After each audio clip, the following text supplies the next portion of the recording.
Alrighty, you guys. So for this lab, you're gonna need 9 colored marshmallows.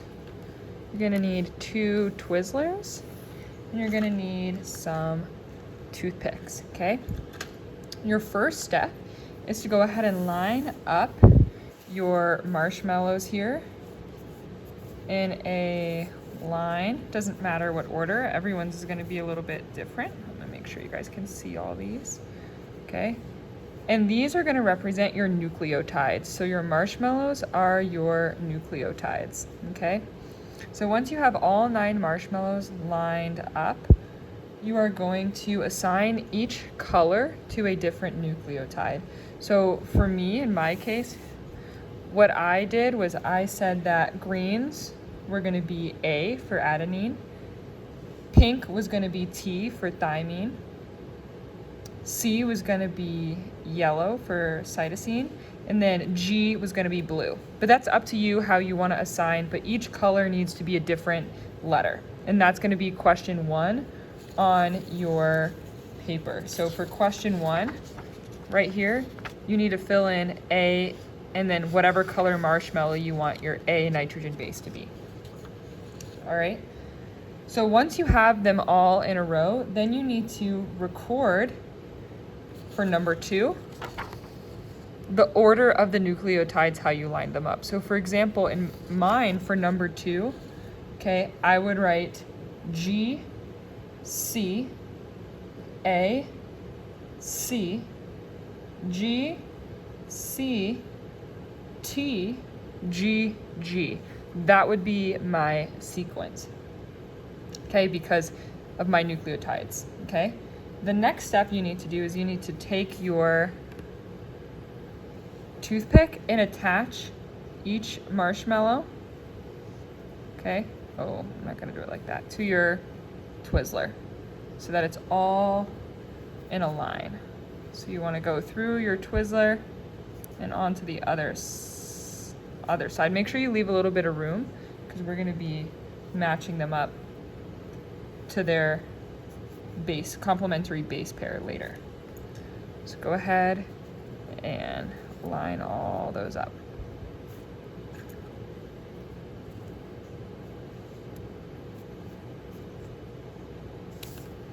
Oh, shoot, you guys, dropped one.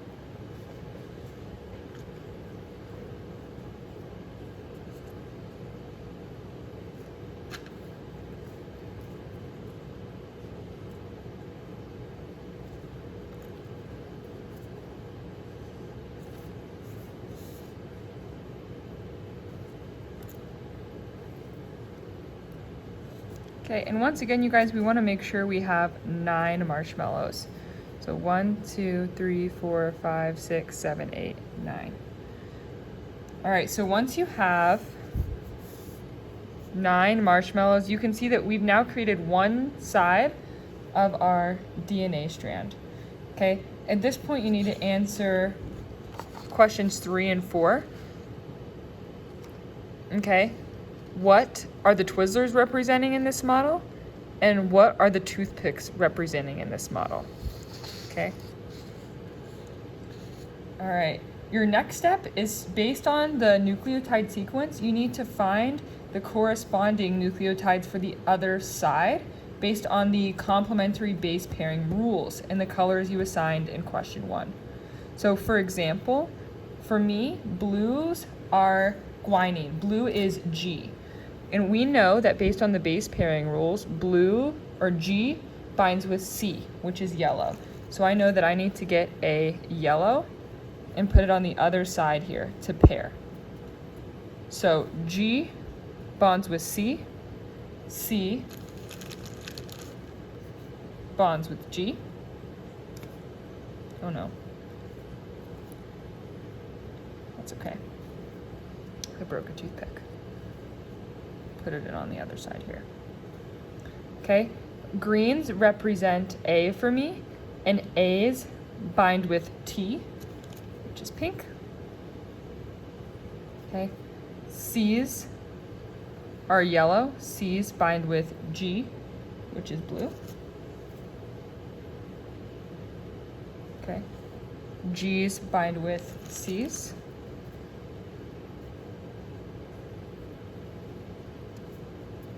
Okay. C's bind with G. Okay. T's bind with A. Okay. And these are both G's. G's bind with C's, so I need 2 yellows.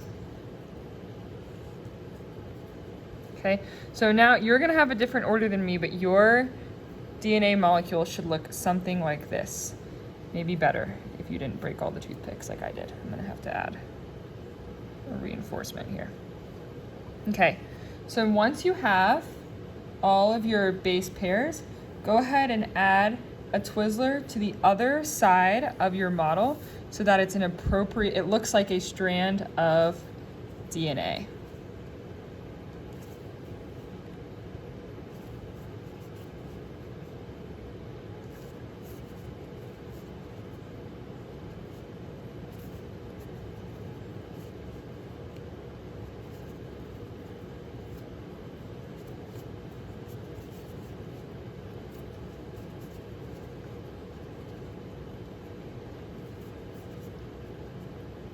Okay, so now you should have your completed DNA molecule, and you can see when you twist it, okay, it turns into that double helix structure, okay, which is characteristic of our DNA.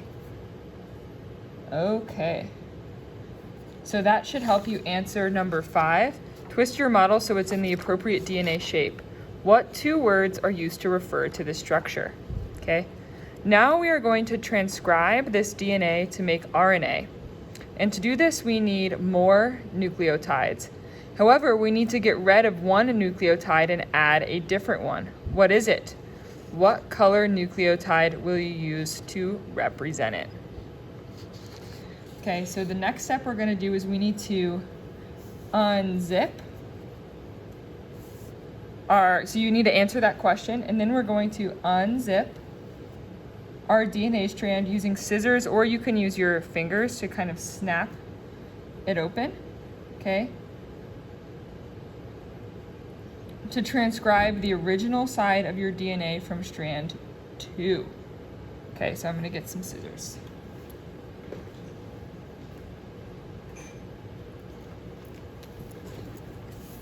Okay, so when we unzip our DNA molecule, remember we're breaking the hydrogen bonds down the middle. So here we go, we're unzipping our DNA molecule.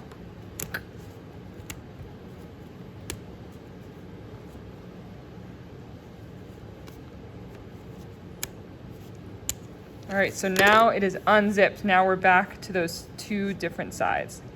This one has come out.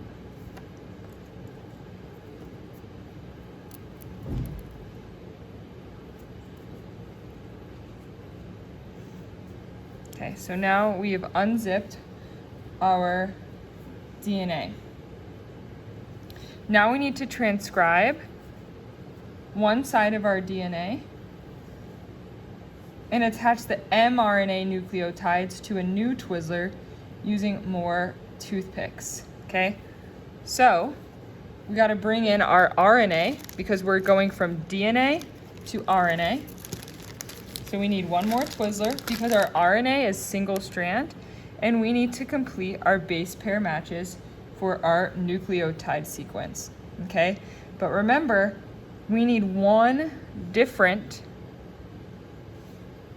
nucleotide because remember, RNA does not have T, which is pink in my case. There is no thymine in RNA. We have to replace that with uracil.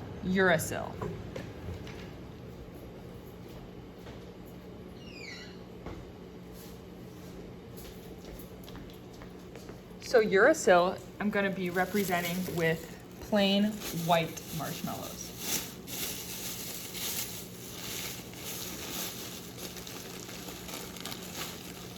Okay, so we need to change T's to U's, uracil, which is going to be represented by our mini white marshmallow, okay? So yellow is C, and C's go to G's. Okay, so we take our toothpick, and we know that we need to match up C's to G's on our mRNA, okay? G's go to C.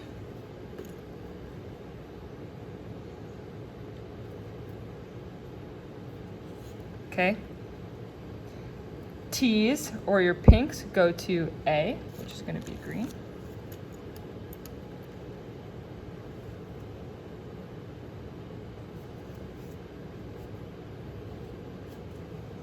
Okay. G's go to C's, which is yellow.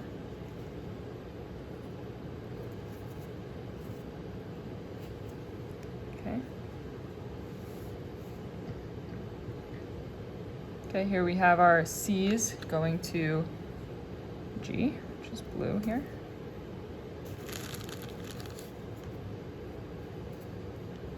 Okay. G's go to C.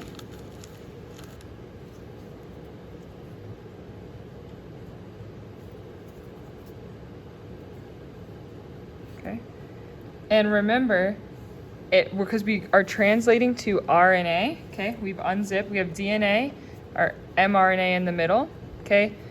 Remember, A's go to T's in our DNA, but for our mRNA, A's go to U. So remember, we're going to bring in our uracil, which is U, which we're going to represent with a white marshmallow. That's going to be our U. Okay, and then C's go to G, so we're going to need 2 blues.